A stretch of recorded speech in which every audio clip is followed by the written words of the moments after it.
Have you ever stopped to think how, I don't know, a single software update could suddenly gridlock global travel? Or maybe stop banking systems, even emergency services? Yeah, or how your phone, even when you think it's off, might actually be spilling secrets about your daily life. It's kind of wild when you dig into it. It really is. Welcome, everyone, to our deep dive. We're unpacking the incredibly complex and fast-moving world of cybersecurity and data. We'll be looking at how some top companies are fighting digital threats, how AI is shaking things up, and what all this means for our own privacy. So let's start with the old way of doing cybersecurity. It was clearly reactive, wasn't it? Oh, definitely. For years, you had security software based on threats that had already happened, often out of date. And isolated, right. Just stuck within a company's own little beta center, like waiting for a sickness to show up and then creating a vaccine just for your own office building. Exactly. It was like a local firewall, just looking at your own stuff, totally cut off from any bigger picture, any wider intelligence networks. So if something brand new appeared? You were playing catch-up, always. Yeah. Vulnerable until someone somewhere made a patch and you finally got it installed. It just wasn't sustainable. Okay, so that model clearly had issues. What was CrowdStrike's big idea then? How did they manage to kind of leapfrog that old approach? Well, they came up with this thing called Falcon. And it's not just software. It's more like a tiny, lightweight agent. An agent? Yeah, designed to sit on every single device. Yeah. Your laptop, your phone, servers, you name it.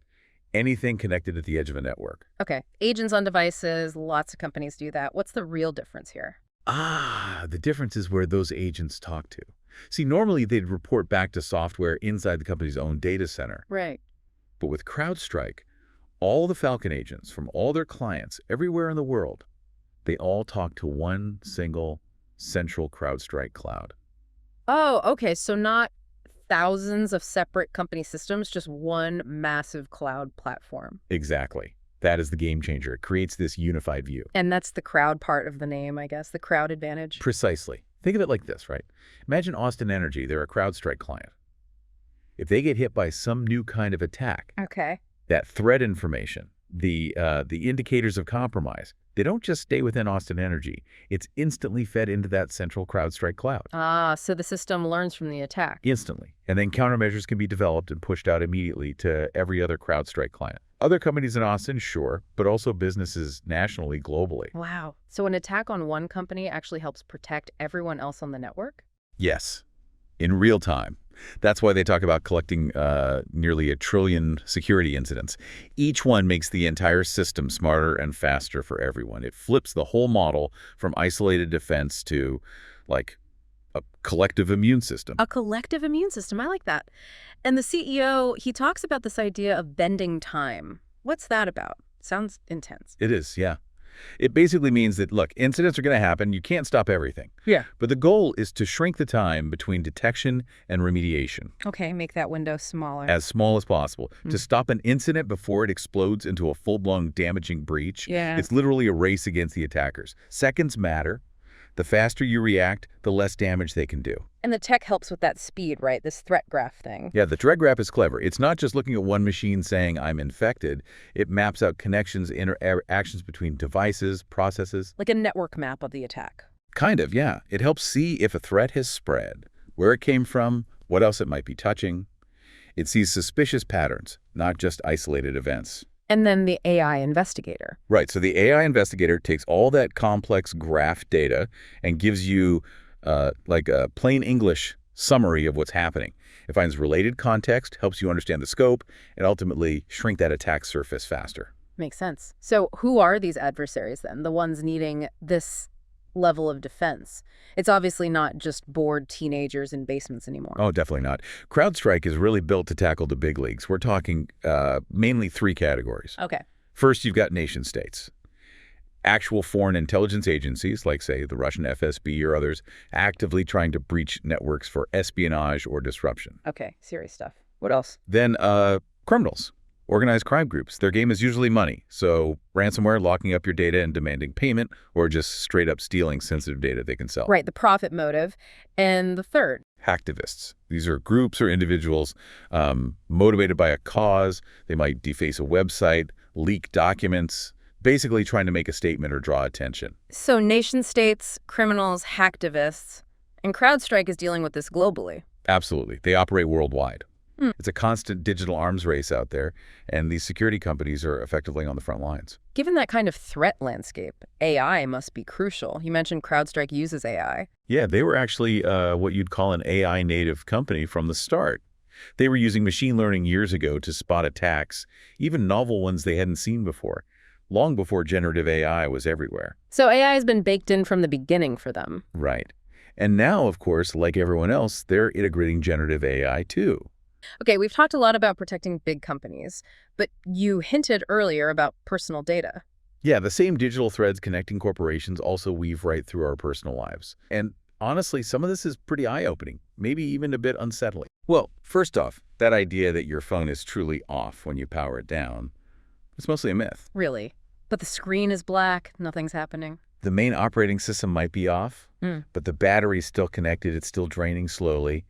And certain components, like the baseband processor that talks to the cell network, can remain active. Huh. Okay, so it's not completely dead. Not completely. And related to that, even if you meticulously turn off your GPS, your location services, your phone company can still figure out where you are. How? Without GPS? By using the cell towers themselves, your phone is always checking the signal strengths to nearby towers. By measuring the strength to, say, 3 or more different towers, they can triangulate your position pretty accurately. No GPS required. Just based on how strong the signal is to the towers around me. Wow. Yeah. And the kind of insights you can get from just that location data is kind of staggering. There was this study in the UK.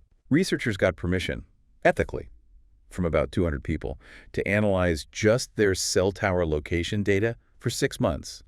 Nothing else. No call contents, no web browsing. Just where their phone pinged off towers. And what could they figure out from just that? Unbelievable stuff. They could identify likely smokers, people whose phones regularly pinged near designated outdoor smoking areas multiple times a day. Just from location pings, okay. They could identify people likely undergoing kidney dialysis based on repeated visits to known dialysis centers at specific times.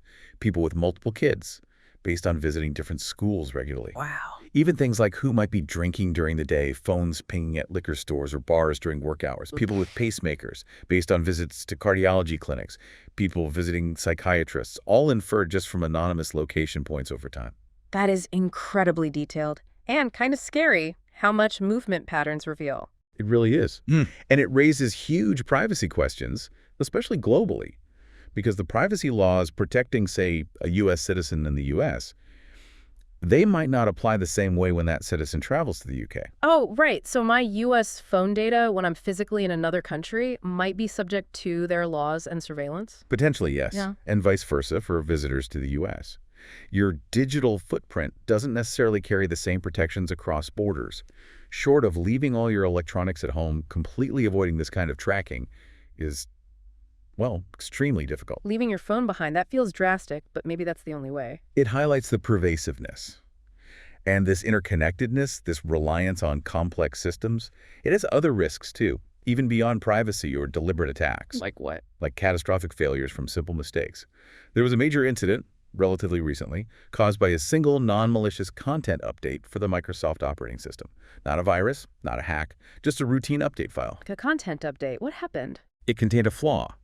And because of how interconnected everything is, this one flawed file cascaded through systems globally. It brought down critical infrastructure. What kind of infrastructure are we talking about? Air travel got grounded, credit card payment systems failed, banks went offline, broadcast networks, even streetlights in some places, and perhaps most terrifyingly, 911 emergency services systems went down. All from one bad update file. Not even a cyber attack. Exactly. It just shows the incredible fragility hidden beneath the surface of our convenient, connected world. One tiny error can have disproportionately massive global consequences. It really underscores how vital, robust, reliable systems and security are. Absolutely. Okay, so wrapping this up, what are the big takeaways here? We've covered a lot of ground. Yeah, we have. I mean, we saw how modern cybersecurity, like CrowdStrike's model, uses that collective intelligence, the crowd, to fight really sophisticated attackers in real time. It's a constant evolution. Right, moving beyond isolated defenses, definitely. But we also touched on the, well, the darker side, or at least the more concerning side, the sheer amount of data being collected about us personally. Yeah, the fact that our phones are never truly off, that our location can be tracked without GPS, revealing incredibly private details, something we all need to be aware of. And that shocking example of the Microsoft update highlights just how brittle some of these global systems we rely on can be. A single bug causing worldwide disruption. It really shows the critical need for security and resilience, not just against attacks, but against simple errors in this incredibly complex, interconnected system we've built. So it leaves us with a pretty big question, doesn't it? As technology keeps accelerating, bending time like CrowdStrike aims to, and as our lives become, well, increasingly transparent through all this data. Yeah. What's our responsibility here, as individuals, as a society? How do we understand this invisible flow of information, protect ourselves, and figure out how to regulate it effectively? That's definitely something to think about.